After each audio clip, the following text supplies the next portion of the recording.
Hi friends, टीके study classes के YouTube channel से मैं तेजकन शर्मा सभी प्यारे मित्रों का बहुत बहुत स्वागत करता हूं। दोस्तों, आज हम बात करने वाले हैं दिल्ली सल्तनत का एक राजवंश लोधी वंश। और दोस्तों, लोधी वंश का जो शासक है बहलो लोधी। इस बहलो लोधी को हमने पिछले वाले वीडियो में कवर कर लिया था और उसके बारे में डिटेल से हमने पढ़ा था दोस्तों। और दोस्तों, आज हम बात करेंगे जो बहलोल लोधी से अगला जो शासक है सिकंदर लोधी के बारे में डिटेल से पढ़ेंगे।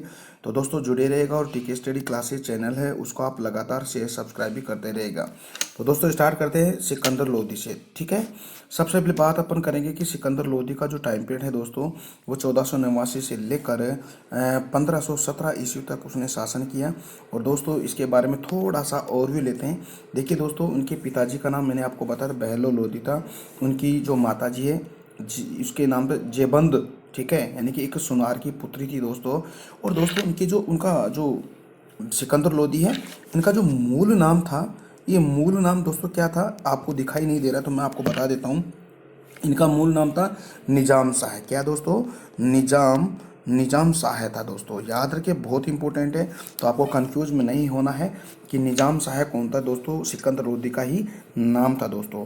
देखिए दोस्तों, आपको पता होना चाहिए कि जो बहलो लोधी है, उन बहलो लोधी के 9 पुत्रों में सबसे जो योग्य जो पुत्र था दोस्तों, ये सिकंदर लोधी ही था। और इसीलिए सिकंदर लोधी को ही क्या किया गया दोस्तों, बादशाह यानी कि हम कह सकते हैं सम्राट यानी सुल्तान बनाया गया था दोस्तों। ठीक है, तो दोस्तों आगे बढ़ते हैं। देखिएगा, देखिए दोस्तों, लोधी वंश का प्रमुख सुल्तान यानी कि सर्वश्रेष्ठ सुल्तान हम कह सकते हैं किसको, यानी कि सिकंदर लोधी, यानी कि सिकंदर लोधी था दोस्तों 9 पुत्रों में से, इसी के लिए उसको बादशाह बनाया गया था। और दोस्तों संपूर्ण प्रभुत्व संपन्न की जो नीति थी दोस्तों, इस बहलो लोधी के द्वारा ये नीति अपनाई गई थी दोस्तों। ठीक है, देखिएगा इसके बारे में हम बात कर लेते हैं अब थोड़ा सा। देखिएगा दोस्तों, सिकंदर लोधी ने बिहार को जीतकर दिल्ली सल्तनत का हिस्सा बनाया। यानी कि सिकंदर लोधी ने क्या किया दोस्तों, जो बिहार है इस बिहार को जीता और दिल्ली सल्तनत में उसको मिलाया था। तो मैंने आपको बताया था दोस्तों कल वाली वीडियो में, यानी कि जो सरकी सुल्तान महमूद शाह और बहलो लोधी के मध्य जब पानीपत के निकट एक नरेला नामक स्थान वहाँ पर युद्ध होता है। और इस युद्ध के अंदर दोस्तों बहलो लोधी क्या करता है, जीतता है, यानी कि अपने जो सरकी सुल्तान है उसके सेनापति दरिया खां को अपने पक्ष में मिला लेता है। और मिला लेने के बाद में उससे बहलो लोधी की विजय होती है। और फिर जौनपुर है दोस्तों, जो आपको पता होना चाहिए दिल्ली से पूर्व में दिशा में है। और जौनपुर को एक बार फिर से दोस्तों इसे जौनपुर दिल्ली सल्तनत में वापस मिला लिया जाता। तो याद रखिएगा, जौनपुर को मिलाने वाला शासक कौन था दोस्तों, बहलो लोधी था। लेकिन बहलो लोधी का जो पुत्र है सिकंदर लोधी ने दोस्तों क्या, यानी कि बिहार को दिल्ली सल्तनत में मिलाया था दोस्तों। याद रखिए इस चीज़ को। सिकंदर लोधी ने 1504 ईस्वी, अब यहाँ से दोस्तों बहुत इंपॉर्टेंट बात आपको सामने आ रही है कि सिकंदर लोधी ने 1504 ईस्वी में यमुना नदी के किनारे दोस्तों एक शहर बसाया था दोस्तों, आगरा शहर बसाया था दोस्तों। ये बहुत इंपॉर्टेंट है कि 1504 ईस्वी में आगरा आगरा आगरा शहर आगरा शहर की स्थापना या आगरा शहर को किसने बसाया था दोस्तों, आपको बताना सिकंदर। और दोस्तों कौन सी नदी के किनारे पे बसाया था दोस्तों, यमुना नदी के किनारे बसाया था दोस्तों। आपको पता होना चाहिए कि फिर क्या करता है कि सिकंदर लोधी क्या है, आगरा शहर को ही अपनी 1506 में क्या बना देता है दोस्तों, अपनी राजधानी बनाता है, अपना कैपिटल बनाता है दोस्तों। याद रखिए बहुत इंपॉर्टेंट है। यानी कि 1504 में तो आगरा शहर को बसाया और 1506 में दोस्तों आगरा शहर को अपने राज्य की राजधानी बना लेता है दोस्तों, ये याद रखिएगा। सिकंदर लोधी द्वारा आगरा में राजधानी बनाने का उद्देश्य दोस्तों, एक बहुत उद्देश्य था, इसका पर्पस क्या था। एक तो क्या दोस्तों, जो राजस्थान के जो शासक हैं उन शासकों और जो व्यापारिक मार्ग है उन पर बाउंड करना, उन पर नियंत्रण करने के लिए दोस्तों ऐसा उसने काम किया था। ठीक है, यानी कि दिल्ली जब जो राजस्थान के शासक हुए हैं और जो व्यापारिक मार्ग है उन पर नियंत्रण स्थापित करने के लिए दोस्तों 1506 के अंदर आगरा को अपनी राजधानी बनाता है दोस्तों। याद रखिएगा, यानी कि जो आगरा है दोस्तों, इस आगरा जो बसाया था, इस आगरा को बसाने से पहले दोस्तों आगरा में एक किला है, यानी कि बादलगढ़ का किला है दोस्तों। याद रखिए, इस बादलगढ़ के किले के ऊपर दोस्तों आगरा शहर को बसाया गया था। ये याद रखना है दोस्तों, बादलगढ़ का किला कहाँ था, यानी कहाँ है, आगरा के अंदर है दोस्तों, ये याद रखिएगा। ठीक है, देखिएगा अब थोड़ा सा और बात करते हैं। देखिए, सिकंदर लोदी ने राज्य के हिसाब किताब के लिए दोस्तों लेखा प्रणाली को शुरू किया। यानी कि सिकंदर लोदी ने जो भी अपने राजकार्य की जो भी लेखा जोखा का जो लेखा जोखा का जो लेखन करना है दोस्तों, उसने एक लेखा परीक्षण प्रणाली की शुरू की। इसमें क्या किया दोस्तों, खाद्यान्न यानी कि अनाज, यानी कि दोस्तों खाद्यान्न या अनाज को समाप्त कर दिया। यानी कि खाद्यान्न खाद्यान्न सॉरी हाँ खाद्यान्न कर और अनाज कर को दोस्तों उसने समाप्त कर दिया दोस्तों। किसने? सिकंदर लोदी ने। यानी कि ये चाहता था कि मेरे साम्राज्य में कोई भी भूखा ना सोए, इसीलिए इसने खाद्यान्न कर और अनाज कर को बिल्कुल समाप्त ही कर दिया था। ठीक है। देखिए दोस्तों, इसमें एक बहुत बड़ी बात आती है दोस्तों, जो व्यापारिक जो प्रतिबंध थे दोस्तों, यानी कि व्यापारिक प्रतिबंध को उसने हटा दिया, और जिससे क्या होता है दोस्तों, आर्थिक समृद्धि हुई उसके साम्राज्य के अंदर। ठीक है। तो ये बड़े काम किए उसने दोस्तों। एक तो हिसाब किताब के लिए दोस्तों लेखा परीक्षा प्रणाली की शुरू की, और खाद्यान्न कर और अनाज कर को उसने समाप्त कर दिया दोस्तों, और व्यापारिक प्रतिबंध जो थे उनको हटा दिया। जिससे क्या होता है कि उसके साम्राज्य में आर्थिक समृद्धि हुई। सिकंदर लोदी की ने भूमि में गड़े खजाने में कोई हिस्सा नहीं लिया दोस्तों। ये बहुत बड़ी बात है दोस्तों इसके लिए, कि सिकंदर लोदी ने जो गड़ा हुआ जो हिस्सा है दोस्तों, उस पर अपना अपना नियंत्रण स्थापित नहीं किया दोस्तों। ठीक है। सिकंदर लोदी ने भूमि माप के लिए, हाँ यहाँ से एक थोड़ा सा बात याद रखिएगा, जो भूमि माप के लिए एक मापन के लिए एक प्रणाली लागू की, जिसको हम गज ए सिकंदरी कहा गया है। यानी कि सिकंदर लोदी ने भूमि मापन के लिए एक गज प्रारंभ किया, जिसे स्वयं के नाम पर गज ए सिकंदरी कहा जाता है। यानी कि गज ए सिकंदरी कितनी है? 30 इंच की है दोस्तों, याद रखिए। ठीक है। इसने मुहर्रम में ताजिए निकालना बंद कर दिया। थोड़ा सा याद रखिएगा, मुहर्रम के अंदर ताजे जो निकालते थे उसको बंद कर दिया गया। और मुस्लिम स्त्रियों को दोस्तों पीरों और संतों की मज़ार पर जाने से उसने क्या कर दिया? रोक लगा दी। थोड़ा सा ये याद रखिएगा। मंदिरों को सरकारी संस्था का रूप प्रदान करने के लिए शिक्षा का केंद्र बना दिया। और जो मंदिर वगैरह होते दोस्तों, यानी कि मस्जिद होते थे, उन मस्जिदों को सरकारी संस्था का रूप प्रदान करने के लिए उनको शिक्षा का केंद्र बना दिया। सिकंदर लोदी धर्मांध व हिंदुओं में जजिया कर और तीर्थ यात्रा कर भी वसूला दोस्तों। ठीक है दोस्तों, ये याद रखिएगा कि सिकंदर लोदी ने क्या किया कि जो हिंदू थे उन हिंदू से एक तो जजिया कर लेना प्रारंभ कर दिया, और उसने एक तीर्थ यात्रा कर लेना प्रारंभ कर दिया था दोस्तों। ये बड़ी खास बात है उनकी। ठीक है। उसने नगरकोट के ज्वालामुखी मंदिर, देखिएगा यहाँ पर एक नगरकोट है, और नगरकोट में एक ज्वालामुखी का मंदिर था दोस्तों, और मंदिर को उसने तुड़वाया, और उसे टुकड़े करते हुए दोस्तों जो मांस तोड़ने के लिए जो टुकड़ों को प्रयोग में लिया गया दोस्तों। तो ये बड़ी इसकी भूल थी, ये कट्टरपंथता दिखाई देती है दोस्तों इसके अंदर। यानी कि सिकंदर लोदी ने हिंदुओं से धार्मिक जजिया कर और तीर्थ यात्रा कर वसूला। साथ ही दोस्तों नगरकोट के अंदर एक ज्वालामुखी का मंदिर था, उस मंदिर को तुड़वाया, और उसके टुकड़ों का प्रयोग किसमें किया दोस्तों? मांस तोड़ने के अंदर, यानी मांस तोड़ने के बांट होते हैं ना दोस्तों, उसमें उसने प्रयोग किया दोस्तों। एक उसने ब्राह्मण को भी फांसी दी। क्यों दी दोस्तों? उसने दी कि हिंदू मुस्लिम धर्म समान रूप से पवित्र है, ऐसा उसने कहा। इसीलिए दोस्तों इसी ब्राह्मण को दोस्तों उसने फांसी दे दी थी दोस्तों। ठीक है। तो यहाँ पर थोड़ा सा कट्टरपंथीता की बात आती है दोस्तों। ठीक है। सिकंदर लोदी फारसी भाषा का कवि था दोस्तों। और दोस्तों हाँ, यहाँ से एक बहुत बड़ी बात आती है दोस्तों, ये स्वयं एक कवि था, और उसने जो काव्य की रचना की वो गुलरुखी, याद रखें ये एग्जाम के अंदर आता दोस्तों, गुलरुखी नाम से ये काव्य की रचना करता था। कौन? सिकंदर लोधी। ठीक है। एक फारसी यानी एक कवि था दोस्तों, यानी कि मियाँ भुआ फारसी थे। इनके साथ साथ दोस्तों उसने संस्कृत भाषा का भी प्रमुख विद्वान माना जाता था दोस्तों, और उसके द्वारा संस्कृत भाषा में आयुर्वेद पर लिखे गए ग्रंथ का फारसी भाषा में अनुवाद किया, और उस ग्रंथ का नाम है दोस्तों फरहंग ए सिकंदरी। इसका फारसी भाषा में अनुवाद किया, और इसको कहा गया तिब्बे सिकंदरी के नाम से उसने क्या किया? फारसी भाषा में अनुवाद किया। यानी कि हम कह सकते हैं फरहंग ए सिकंदरी का दूसरा नाम तिब्बे सिकंदरी भी कहा गया है दोस्तों। ठीक है। तो दोस्तों संस्कृत का विद्वान था दोस्तों, मियाँ बुआ फारसी था दोस्तों। इसने संस्कृत भाषा का भी ये प्रमुख विद्वान था। उसने संस्कृत भाषा में आयुर्वेद में लिखे गए एक ग्रंथ का फारसी भाषा में अनुवाद किया, और उस ग्रंथ का नाम है हंग ए सिकंदरी, जिसको तिब्बती सिकंदरी के नाम से भी, तिब्बत सिकंदरी के नाम से भी जाना जाता है। ठीक है दोस्तों।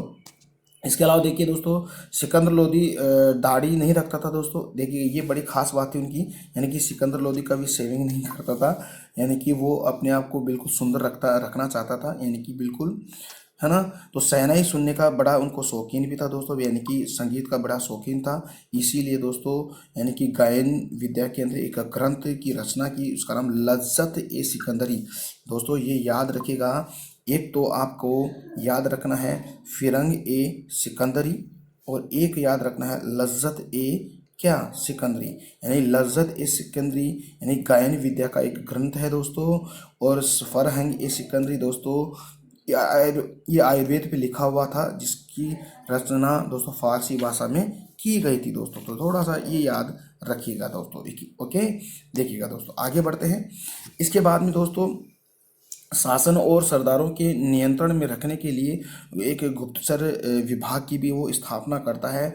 और साथ ही दोस्तों, गुप्तचर विभाग इतना सर्वश्रेष्ठ था कि जनसाधारण को लगता था कि सुल्तान को जो विभिन्न प्रकार की जो जानकारी है दोस्तों, वो किसके माध्यम से मिलती है, यानी कि भूत प्रेतों के माध्यम से उनको मिलती। तो इसका जो गुप्तचर विभाग था इतना सुदृढ़ था दोस्तों, यानी कि जनसाधारण के लोग ऐसे समझते थे कि सिकंदर लोदी को जो सूचनाएं हैं वो भूत प्रेतों के माध्यम से दी जाती है दोस्तों। ठीक है। इसके अलावा दोस्तों, उसने अनुवाद विभाग की स्थापना करवाई।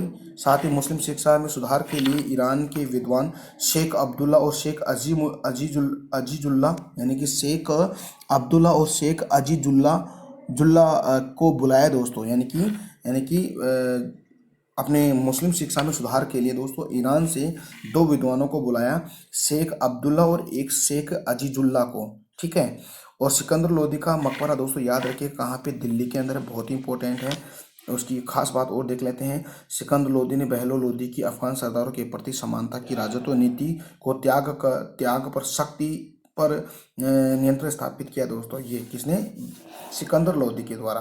और दोस्तों, सिकंदर लोदी की जो मृत्यु है 21 नवंबर 1527 ईस्वी में आगरा के अंदर ही हो जाती है। ठीक है।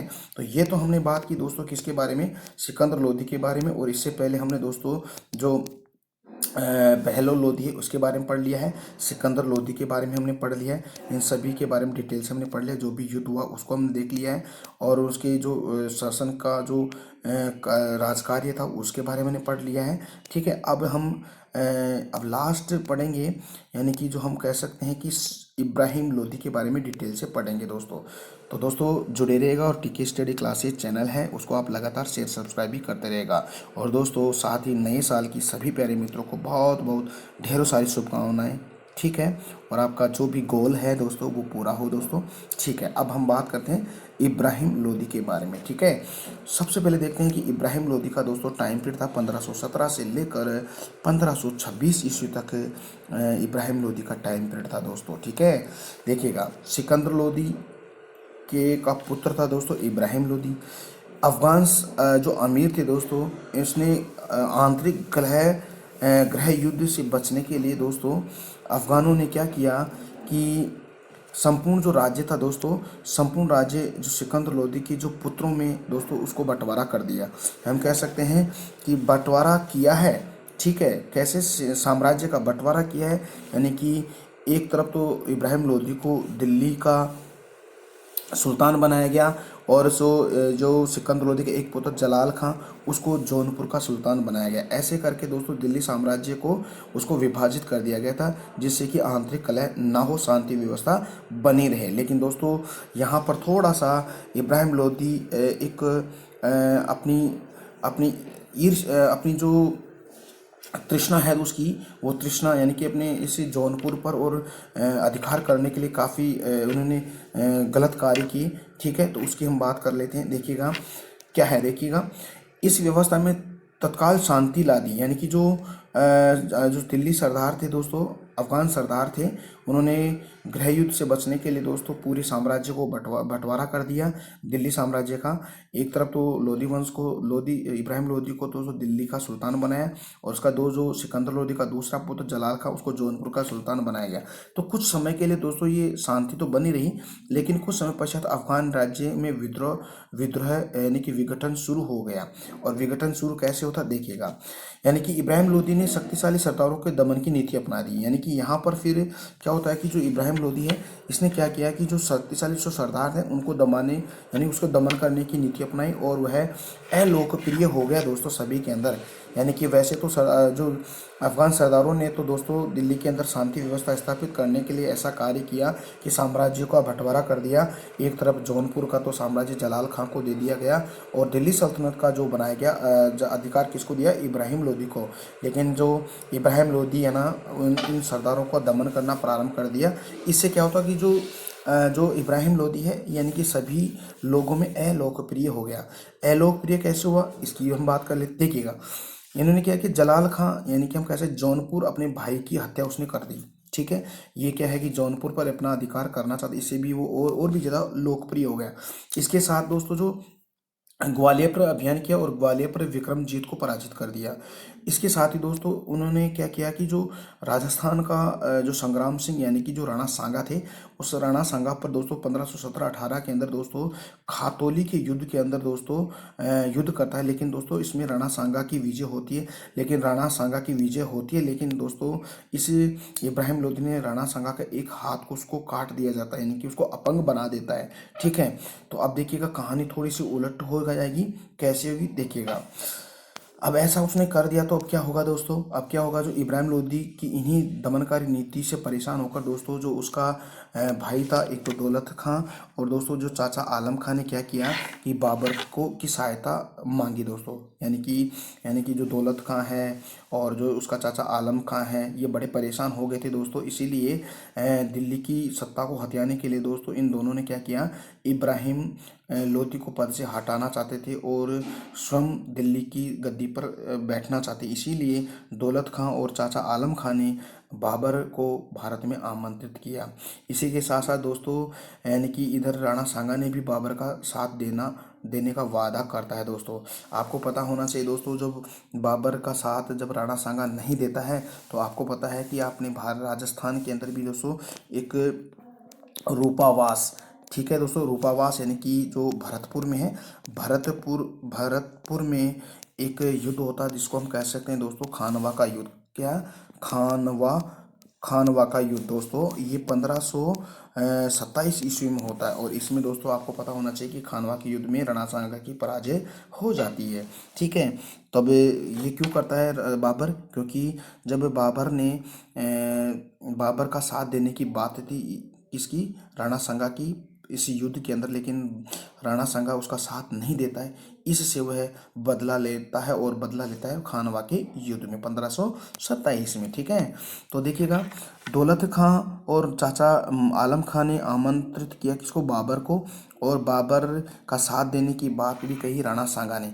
लेकिन जैसे ही बाबर भारत में आता है, और भारत में आने के बाद में दोस्तों पानीपत का प्रथम युद्ध करता है, यानी कि 21 अप्रैल 1526 में इब्राहिम लोदी से युद्ध करता है, और इब्राहिम लोदी इस पानीपत के प्रथम युद्ध के अंदर पराजित हो जाता है। और हम यूँ कह सकते हैं कि बाबर ने इस युद्ध के अंदर इब्राहिम लोदी की हत्या कर देता है। तो सीधी सी बात है दोस्तों, यहाँ पर इब्राहिम लोदी का खेल खत्म होता है। साथ ही हमारे भारत पर यानी कि क्या 21 अप्रैल 1526 ईस्वी में मुगल साम्राज्य की स्थापना हो जाती है, लोदी वंश की समाप्ति हो जाती है, ठीक है। अब हम दोस्तों कल से हम बात करेंगे कि जो मुगल साम्राज्य की बात करें, लेकिन दोस्तों इसमें हम बहमनी साम्राज्य की हम चर्चा करेंगे, और साथ ही दोस्तों जो दिल्ली सल्तनत का जो प्रशासनिक की व्यवस्था है दोस्तों, ठीक है, उसकी हम चर्चा करेंगे दोस्तों, ठीक है। तो देखिएगा आगे बढ़ते हैं। बाबर की तुलना में, हाँ देखिए दोस्तों, बाबर की जो तुलना है, बाबर की जो सेना की बात अगर करें तो बाबर की तुलना में इब्राहिम लोदी की सेना काफ़ी विशाल थी दोस्तों, और सुसंगठित नहीं थी। यानी कि बाबर की सेना तो कम थी, इब्राहिम लोदी की सेना बहुत ज़्यादा थी। लेकिन इब्राहिम लोदी की जो सेना थी इस युद्ध के अंदर सुसंगठित नहीं थी, क्योंकि आपको पता होना चाहिए कि बाबर के पास दोस्तों एक बड़ा भारी भरकम तोपखाना था। यानी कि हम यूँ कह सकते हैं कि भारत में तोप का प्रयोग करने वाला पहला जो शासक था दोस्तों बाबर ही था।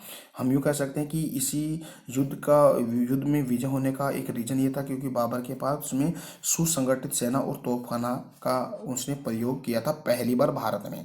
इसके साथ ही दोस्तों जो उसकी युद्ध रणनीति थी, यानी कि हम यूँ कह सकते हैं एक तो तुलोगामा पद्धति का प्रयोग किया और एक रूमी पद्धति का उसने प्रयोग किया। ठीक है, तुलोगामा पद्धति और रूमी पद्धति का प्रयोग करने से इस युद्ध में वो विजित हो जाता है। यानी कि बाबर के दो तोपची थे दोस्तों, बिल्कुल, एक तो उस्ताद अली और एक मुस्तफ़ा। दोस्तों ये क्वेश्चन आता है कि बाबर के जो तोपचियों के नाम, यानी कि उस्ताद अली और मुस्तफ़ा खां। ठीक है, अंततः इब्राहिम लोदी पराजित होकर मारा गया। यह दिल्ली सल्तनत का प्रथम शासक था जो युद्ध भूमि में मारा गया था। वेरी वेरी इंपॉर्टेंट, यानी कि मैंने कहा था कि दिल्ली सल्तनत का ऐसा कौन सा शासक था जो लंबी अवधि तक शासन के 38 वर्षों तक वो था दोस्तों बहलोल लोदी। और ऐसा कौन सा शासक था जो युद्ध भूमि में युद्ध करते हुए मारा गया, पहला शासक दोस्तों ये था आपका इब्राहिम लोदी।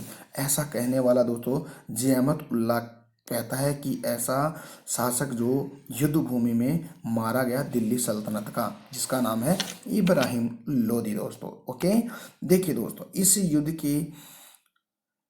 इस पानीपत के युद्ध के पश्चात सत्ता मुगलों के हाथों में चली जाती है दोस्तों। मैंने अभी आपको बताया था कि 1206 के अंदर दिल्ली सल्तनत की स्थापना होती है, यानी कि गुलाम वंश के द्वारा। और 1526 में पानीपत के युद्ध के बाद में दोस्तों दिल्ली सल्तनत समाप्त और यहाँ पर भारत पर मुगल साम्राज्य की स्थापना हो जाती है। थोड़ा सा हम देख लेते हैं, देखिएगा और भी बातें देख लेते हैं। इब्राहिम लोदी ने अपने पिता सिकंदर लोदी का मकबरा दिल्ली के अंदर बनाया था दोस्तों, याद रखिएगा। इब्राहिम लोदी ने अपने पिताजी सिकंदर लोदी का मकबरा बनाया दिल्ली के अंदर। और इस मकबरे की दो खास बातें हैं, मैं आपको बता दूं कि यह भारत में निर्मित ऐसा मकबरा था जो दोहरे गुंबद वाला था, यानी कि दोहरे गुंबद वाला मकबरा सिकंदर लोदी का मकबरा दिल्ली में इब्राहिम लोदी के द्वारा बनाया गया। दूसरी इसकी खास बात है, यह पहला मकबरा था जिसके चारों तरफ सुरक्षा की दृष्टि से चार दीवारी, यानी कि परकोटे के रूप में हम यूँ कह सकते हैं, चार दीवारी का निर्माण करवाया गया था। और इसकी दो विशेषता थी दोस्तों, किसकी, सिकंदर लोदी के मकबरे की, यानी कि एक तो दोहरे का परकोटा और इसके चारों तरफ दोहरे गुंबद और चारों तरफ दोस्तों क्या परकोटा था, यानी कि चार दीवारी का निर्माण किया गया था। देखिए दोस्तों अब थोड़ा सा बात कर लेते हैं लोधी वंश के दौरान निर्मित मकबरे चबूतरों पर बनाए गए। और जो भी लोधी वंश में जितने भी जो मकबरे बने हैं दोस्तों वो ऊंचे चबूतरे पर बने हुए हैं। इब्राहिम लोदी के पतन के साथ दिल्ली सल्तनत का क्या हो जाता है, पतन हो जाता है। और पतन होने के बाद में यहाँ पर मुगल साम्राज्य की स्थापना हो जाती है। और मुगल साम्राज्य की स्थापना के साथ दोस्तों दिल्ली सल्तनत की समाप्ति हो जाती है। तो दोस्तों ये तो आपको दिल्ली सल्तनत की हमने बात कर ली है। अब ये थोड़ा सा मैं आपको और भी बता देता हूँ कि दिल्ली सल्तनत पर कितने राजवंशों ने शासन किया, कितने वर्षों तक शासन किया। ठीक है, तो उसको हम देख लेते हैं। सबसे पहले मैंने बताया था कि 1206 में गुलाम वंश की स्थापना होती है दिल्ली सल्तनत पर। और गुलाम वंश ने 84 वर्षों तक शासन किया। 84 वर्षों के शासन के बाद दोस्तों गुलाम वंश समाप्त और फिर यहाँ पर खिलजी वंश आ जाता है। खिलजी वंश ने दोस्तों 30 वर्षों तक शासन किया। इसके बाद दोस्तों तुगलक वंश आता जो सबसे लंबी अवधि तक शासन करने वाला जो राजवंश था दोस्तों दिल्ली सल्तनत पर, वो तुगलक वंश, जिसने 94 ईयर्स तक शासन किया। इसके बाद सैयद वंश के बाद ने 37 वर्ष, और 37 वर्ष के बाद में दोस्तों लोधी वंश की स्थापना होती है जो 75 वर्षों तक शासन किया। तो दोस्तों ये 5 ऐसे राजवंश है जिसने दिल्ली सल्तनत पर शासन किया। और ये मैंने इनकी साल बता दी कि ये कितने कितने वर्ष तक उन्हें शासन किया। तो क्वेश्चन बनेगा दोस्तों अवरोही क्रम बनेगा कि अवरोही क्रम बताइएगा। तो पहला है आपका तुगलक वंश, फिर आपका गुलाम वंश, फिर आपका लोधी वंश, फिर आपका सैयद वंश, फिर आपका क्या खिलजी वंश। ये 5 राजवंश हुए। तो इनको आप इसके अवरोही क्रम के आधार पर इसको याद रखिएगा दोस्तों। तो दोस्तों आज का वीडियो कैसा लगा, मैं उम्मीद करता हूँ कि दोस्तों आज का वीडियो बहुत ही अच्छा लगा है। तो दोस्तों अगर आपको अच्छा लगा है तो अपना जो टीके स्टडी क्लासेस जो चैनल है उसको आप लगातार शेयर सब्सक्राइब भी करते रहेगा। और दोस्तों एक बार फिर से सभी प्यारे मित्रों को नए वर्ष यानी कि 2022 नए वर्ष की ढेरों सारी शुभकामनाएं। और गॉड से मैं प्रार्थना करता हूँ कि आप सभी का जो 2022 का गोल है, आपको गवर्नमेंट जॉब में जाना है और बिल्कुल जाइएगा। और मैं आपको भगवान से प्रार्थना करता हूँ कि आपकी सारी की सारी मनोकामनाएं पूरी हो। इसी के साथ आज हम इस क्लास से विदा लेते हैं। जय हिंद, जय भारत, वंदे मातरम।